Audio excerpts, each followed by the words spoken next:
What up, YouTube, and welcome back to my Christian Apologist channel. Not really sure what to call it yet, so if you have any ideas or whatever, post them in the comment box below. Sorry I haven't been on in like a week. I've been busy with school and shoveling a shitload of snow that we got here in New England. We got like 3 feet. So yeah, I'm back right now, and what I want to talk to you today is not about the snow I had to shovel. I want to talk to you today about the veiling of women. And what I want to do today is I'm going to go through one verse in particular in the Bible here, and a couple various chapters in the Old Testament. And then we'll go from there. And one verse in particular I want to read from the Quran. So, anyway, turn to 1 Corinthians, verses 3 through 9. And it says, "But I want you to know that the head of every man is Christ, and the head of woman is man, and the head of Christ is God. Every man praying or prophesying, having his head covered, dishonors his head. But every woman who prays or professes with her head uncovered dishonors her head, for that is one and the same as if her head were shaved. For if a woman is not covered, let her also be shorn. But it is shameful for a woman to be shorn or shamed, so let her be covered. For indeed a man not ought cover his head, since he is the image and glory of God. But woman is the glory of man. For man is not from woman, but woman is from man." So, basically, what it's saying is that men don't need to be covered. One, because we're awesome. No, just kidding. Because according to Paul, this is in Corinthians, the Apostle Paul, we are made in the very image of God, and that's confirmed in Genesis. Men are created first in Genesis, and so we shouldn't cover our heads, because that'd be the same as covering God's head, which is not okay.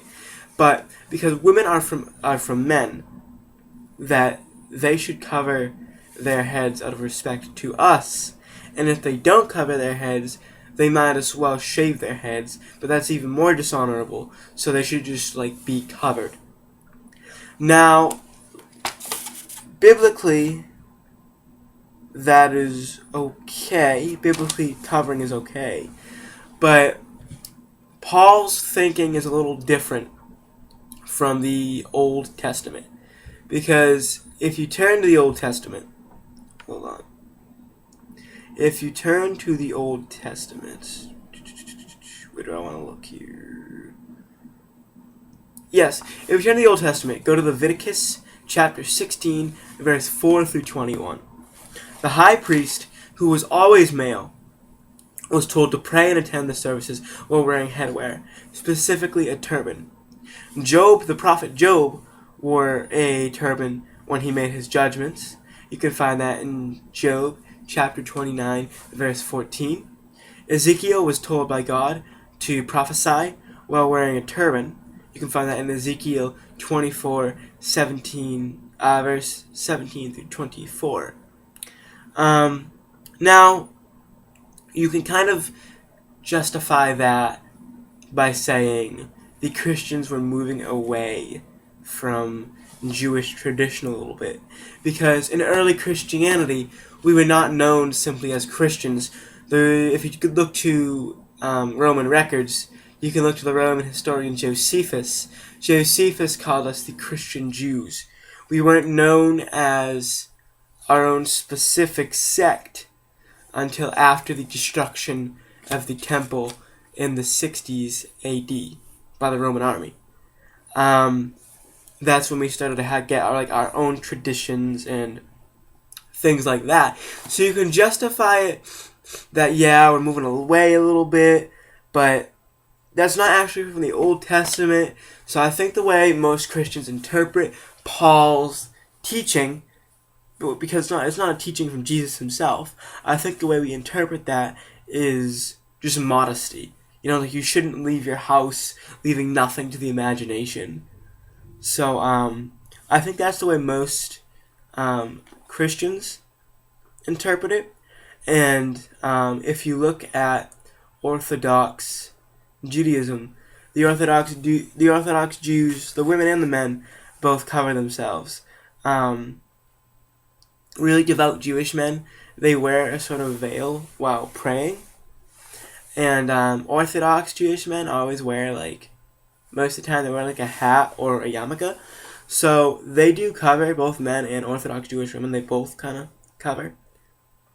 Now, we've gone through the Bible a little bit, and there are many verses in the Quran about veiling, but there's one in particular I want to read from Surah 33, Al-Ahzab, verse 59. And this is Allah talking to the Prophet Muhammad. He says, O Prophet, tell thy wives and daughters and the believing women that they should cast their outer garments over their persons. In parentheses it says, when abroad. That is most convenient, that they should be known as such and not molested. And Allah is oft forgiving and most merciful. So basically what Allah is saying to the Prophet Muhammad, he's saying that your wives and your daughters should cast garments over themselves. For that is convenient when they're outside of the house, when they're traveling, going abroad, and they will not be molested, and Allah is oft forgiving and most merciful. Now, the hijab head covering is the one that covers the hair and not the face. That is not specific to Islam. Early Christians wore that. If you look at Mary, she does have a hijab sort of head covering on. Orthodox Jews used to wear the same sort of thing. The only one that is specific to Islam is the burqa, and that is the full body covering. You can't see anything but the eyes. And so I think that is so that, like, women won't be molested. It's supposed to be a way to empower women. So I don't want non-Muslims. I used to think, before I was informed, I used to be like, oh, their husband is making them wear that, like, poor thing. But I feel like in the Quran, it's to empower women.